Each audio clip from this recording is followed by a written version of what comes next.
Hi guys, ఇది రామాయణంలో 6వ ఎపిసోడ్.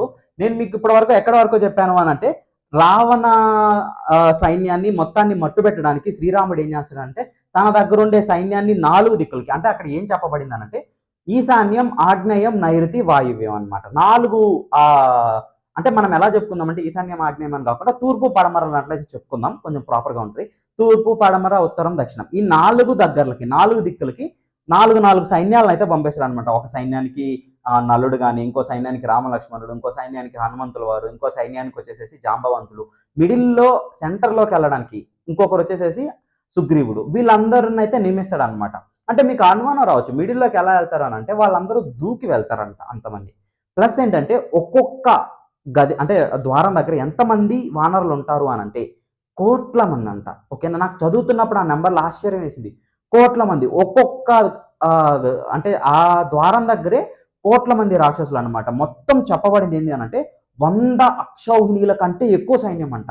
మనం మహాభారత యుద్ధం చూసుకుంటే ఈ పక్క 7 అక్షౌహిణీలు, ఈ పక్క వచ్చేసి 11 అక్షౌహిణీలు, మొత్తం 18 అక్షౌహిణీలు. దాని తర్వాత వచ్చి కలుస్తూ ఉన్నారు. అంటే ఎలా అంటే ఒక్కసారిగా అంత అక్షౌహిణీల సైన్యం ఒక్కసారి అక్కడికి రాలేదంట. ఎలా జరుగుతుంది అని అంటే వస్తూనే ఉంటారు అనమాట. చాలా దూరం నుండి వచ్చేటోళ్ళు కూడా వస్తూ ఉంటారు, యుద్ధం జరుగుతూ ఉంటుంది, వీళ్ళు యాడ్ అవుతూ ఉంటారు, వీళ్ళు కొట్టుకుంటూనే ఉంటారు. ఇలా జరుగుతుందంట. ఇది మాకు మా తాత చెప్పాడు. సో ఇలా జరుగుతూ ఉంటుంది అనమాట. అంతమంది మనం ఒకవేళ ఇంకా ఎక్స్ట్రా వచ్చి యాడ్ అయ్యారు అనుకున్నా కానీ ఒక 20 అక్షౌహిణీలు కానీ తీసుకుందాం, అందరూ కలిసి 2 సైడ్లు. ఇక్కడ ఓన్లీ వానర సైన్యం మాత్రమే మోర్ దాన్ 100 అక్షౌహిణీలు అంట. సో అప్పుడు అర్థం చేసుకోవాలి ఎంతమంది వానరులు అయితే ఉన్నారు. అందరూ వచ్చేసిన తర్వాత మనకేంటంటే శ్రీరాముడు తెలుసు కదా, ప్రతిసారి ప్రతి ఒక్కరికి మారే ఒక చిన్న లాస్ట్ అవకాశాన్ని అయితే ఇస్తాడు కదా. ఆ లాస్ట్ అవకాశం ఏంటి అని అంటే అంగదుణ్ణి పంపించేస్తాడు రాయబారానికి. ఎవరితో? రావణాసురుడితో చెప్తాడనమాట అంగదుడికి. ఎలా అంటే, రావణాసురా, నువ్వు నాకు తెలియకుండా, నా ప్రమేయం లేకుండా నన్ను మోసగించి నా భార్యని నాకు ఇష్టం లేకుండా అపహరించుకొని తీసుకెళ్ళిపోయావు. అది చాలా నీచమైనటువంటి ప్రక్రియ. పరస్త్రీ వ్యామోహం ఉన్నవాడు ఎప్పటికీ బాగుపడ్డు, వాడు ఎప్పటికీ నాశనం అయిపోతూనే ఉంటాడు. ఇప్పటికీ నేను నీకు ఒక చివరి అవకాశాన్ని అయితే ఇస్తున్నాను, నీ తప్పును సరిదిద్దుకోవడానికి. నువ్వు ఎప్పుడైతే నా భార్యని అన్ని సంప్రదాయాలతో ఆమె క్షమాపణ కోరి నాకు మళ్ళీ అప్పగిస్తావో, నిన్ను నీ సైన్యాన్ని నేను ఏం చేయకుండా ఈ యుద్ధాన్ని ఇత్తడితోనే ఆపేసేసి వెళ్ళిపోతాను.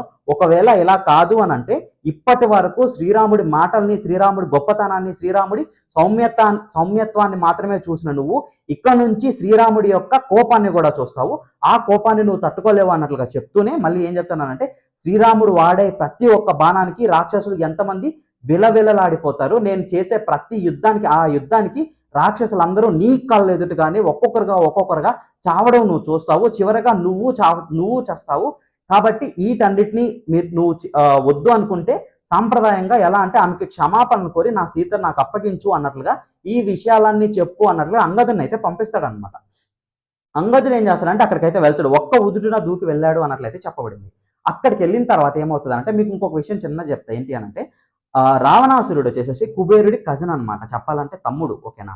ఏమవుతుంది అనంటే కుబేరుడికి తెలుసదనమాట రావణాసురుడు చాలా తప్పులు చేస్తున్నాడని. ఒక దూతను పంపిస్తే కుబేరుడు అలా తప్పులు చేయొద్దు అన్నట్లుగా రావణాసురుడు ఏం చేస్తాడంటే ఆ దూతను చంపేసేసి కుబేరుడి మీద యుద్ధానికి వెళ్తాడు. సో అలాగే జరుగుతుంది అనమాట ఇక్కడ కూడా. ఆ అంగదుడిని చంపడానికి సైన్యాన్ని పంపిస్తాడు అనమాట. అంగదుడు చాలా శక్తివంతమైన వాడు కదా. ఏం చేస్తాడంటే ఒక ఇద్దరు ముగ్గురు, ఒక నలుగురు రాక్షసులు తన దగ్గరికి రావడం కానీ వాళ్ళ తలల్ని ఇలా పట్టుకుంటాడు అనమాట.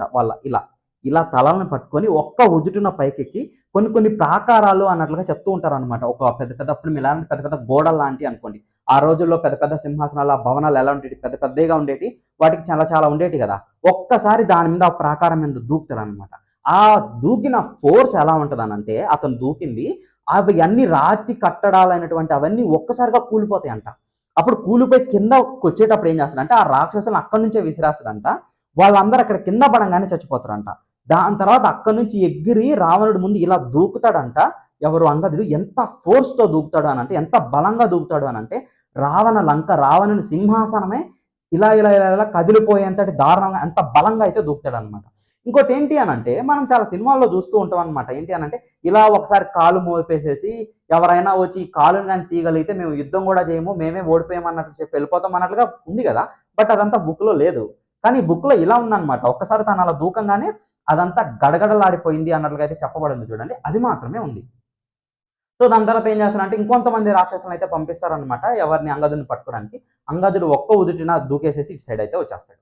సో దాని తర్వాత ఏమవుతుందంటే ఇంకా శ్రీరాముడికి అర్థమైపోతది. ఇన్ని విషయాలు ఇన్ని విధాలుగా చెప్పినా మారలేదు అనంటే చివరికి దండించడం మాత్రం ఒకే ఒక్క ఉపాయం. ఓకేనా? సో ఏమవుతుందనంటే మొత్తం సైన్యమంతా సిద్ధమైపోద్ది. ఈ పక్క రావణాసురుడి సైన్యమంతా సిద్ధమైపోద్దనమాట. అందరూ గొప్ప గొప్ప యోధులందరూ వచ్చేస్తారు. ఒక్కొక్క దిక్కుకి కొంతమందిగా విడిపోతారనమాట రాక్షసులు కూడా. సో ఏమవుతుందనంటే రాక్షసులకి, వానరుల మధ్య ఘోర యుద్ధం అయితే జరుగుతది. వాళ్ళు వీళ్ళని చంపడం, వీళ్ళు వాళ్ళని చంపడం, వాళ్ళు పెద్ద పెద్ద బండరాళ్ళు, చెట్లుతో ఓకేనా? ఆ చెట్లు వేళ్ళతో పాటు పెకలించేసి, గదలతో వీటన్నిటితో రాక్షసులను ఎక్కువ మంది రాక్షసులను చంపేయడం, వాళ్ళు ఎలా అంటే వాళ్ళ తలలు, శిరస్సులు ఖండించేయడం, ఇలాగ దారుణంగా రాక్షసులనైతే వానరులైతే చంపేస్తారనమాట. దారుణాతి దారుణంగా. ఎలా అంటే వాళ్ళ రక్తం, వాళ్ళ శరీరం, వాళ్ళ తలలు కుప్పలుగా పడిపోయి రక్తాలు ఏరులై పారేంతటి దారుణంగా అయితే చంపేస్తూ ఉంటారనమాట. అలా యుద్ధం జరుగుతూనే ఉంటది. దాని తర్వాత ఏమవుతుందనంటే ఇప్పుడు మళ్ళీ ఫైటర్స్ కూడా ఉంటారు కదా! మంచి మంచి ఫైటర్స్ కూడా ఉంటారు కదా వాళ్ళు. వాళ్ళు ఎవరెవరు పోట్లాడుతున్నారనే చెప్తా. ఇంద్రజిత్ వచ్చేసేసి అంగదుడితో అయితే పోరాడుతూ ఉంటాడు. దాని తర్వాత సంపాతి వచ్చేసేసి ప్రగంజాసురుడితో అయితే పోరాడుతూ ఉంటాడు. హనుమ వచ్చేసేసి జంబుమాలతో అయితే పోరాడుతూ ఉంటాడు. విభీషణుడు వచ్చేసేసి మిత్రఘ్నుడితో అయితే పోరాడుతూ ఉంటాడు. గజుడు వచ్చేసేసి తపనాసురుడితో ఓకేనా? తపనాసురుడితో అయితే పోరాడుతూ ఉంటాడు. నీలుడు వచ్చేసేసి నికుంభుడితో అయితే పోరాడుతూ ఉంటాడు అనమాట. సుగ్రీవుడు ప్రగసుడితో పోరాడుతూ ఉంటాడు. లక్ష్మణుడు వచ్చేసేసి విరూపాక్షుడితో పోరాడుతూ ఉంటాడు అనమాట. శ్రీరాముడు వచ్చేసేసి తానొక్కడే అగ్నికేతువు, రశ్మికేతువు, సప్తఘ్నుడు, యజ్ఞకోపుడు ఇలా నలుగురు రాక్షసుల్ని తాను ఒక్కడే ఎదురుస్తూ ఉంటాడు అనమాట శ్రీరాముడు. దాని తర్వాత ఇంకా మైందుడు వచ్చేసేసి వజ్రముష్టి అనే రాక్షసుని అయితే పోరాడుతూ ఉంటాడు అనమాట. వీళ్ళు కూడా ఎంత దారుణంగా కొట్టుకుంటూ ఉంటారనంటే మనకి ఇంద్రజిత్తు అంగదుడు అయితే చాలా దారుణమైన యుద్ధం అయితే చేస్తారంట. అంగదుడు ఇంద్రజిత్తు అంత ఫైట్ అయితే చేస్తాడు అనమాట. తనకి ఈక్వల్గా కూడా చేస్తాడు. దాని తర్వాత ఏం జరుగుతుందో నేను నెక్స్ట్ చెప్తాను. సంపాతి వచ్చేసేసి ఆ ప్రగంజాసురుడితో పోరాడితే ఏం చేస్తాడంటే తనని ఒక్క దెబ్బ గట్టిగా కొట్టంగానే ఆ రాక్షసుడు అక్కడితో చచ్చిపోతాడు అనమాట. దాని తర్వాత అలాగే హనుమ వచ్చేసేసి జంబుమాలిని చంపేస్తాడు. దాని తర్వాత వచ్చేసేసి నీలుడు వచ్చి నికుంభుడిని చంపేస్తాడు. ఆ లక్ష్మణుడు వచ్చి విరూపాక్షని ఎంతో దారుణంగా అయితే గాయం చేస్తాడు అనమాట. సుగ్రీవుడు వచ్చేసేసి ప్రగసుడిని అయితే చంపేస్తాడు.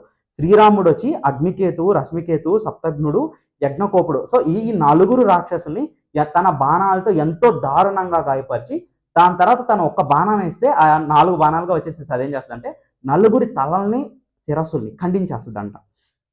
దాని తర్వాత మైందుడు వచ్చేసేసి వజ్రముష్టి వీళ్ళందరూ చంపేస్తారనమాట. ఇక్కడ మీరు చూసుకుంటే వానర సైన్యం అంటే వానర సైన్యంలో ఉండే ప్రముఖులు రాక్షస సైన్యంలో ఉండే ప్రముఖులందరినీ చంపేస్తున్నారు.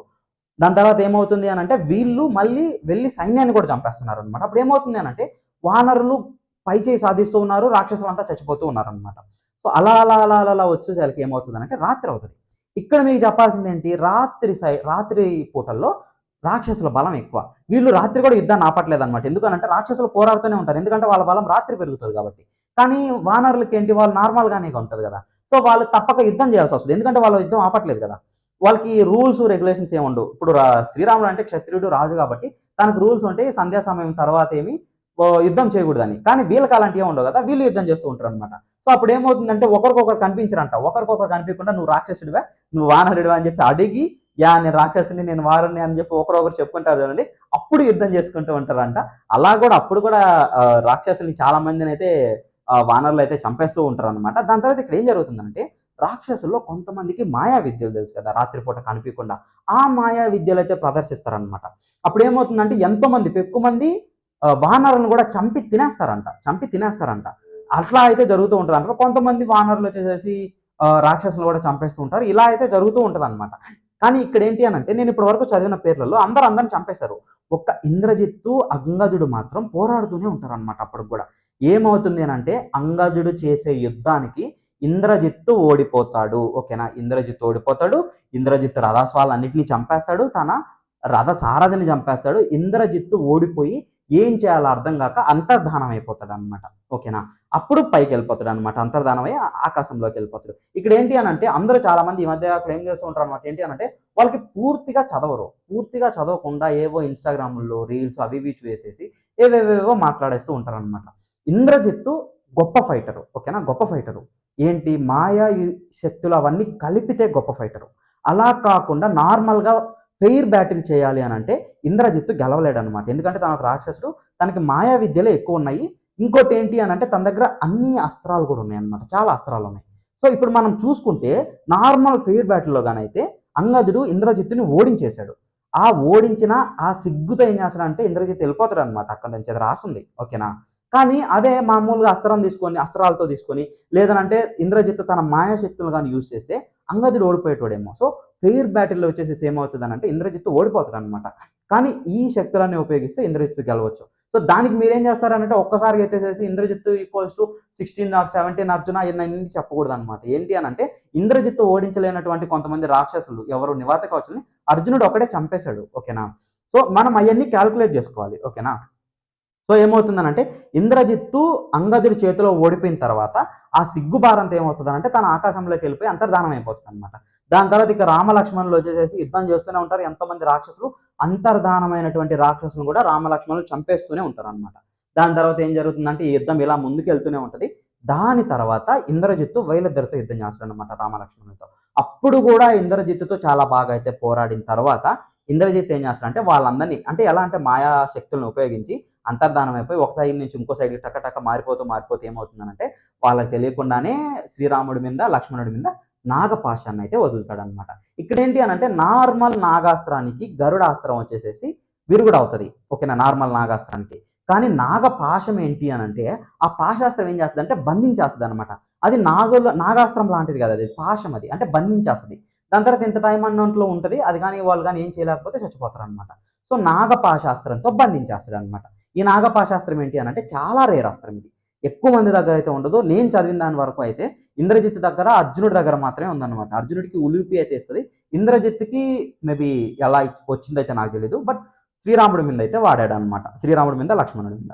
వాళ్ళిద్దరూ అయితే అలా యుద్ధరంగంలో అయితే పడిపోయారు. దాని తర్వాత ఏం జరుగుతుంది? వీళ్ళందరూ ఇంద్రజిత్ కోసం వెతుకుతారు. దాని తర్వాత ఆ నాగపాశం నుంచి శ్రీరాముడిని, లక్ష్మణుడిని ఎవరు కాపాడుతారో అనేది నేను మీకు నెక్స్ట్ ఎపిసోడ్‌లో అయితే చెప్తాను.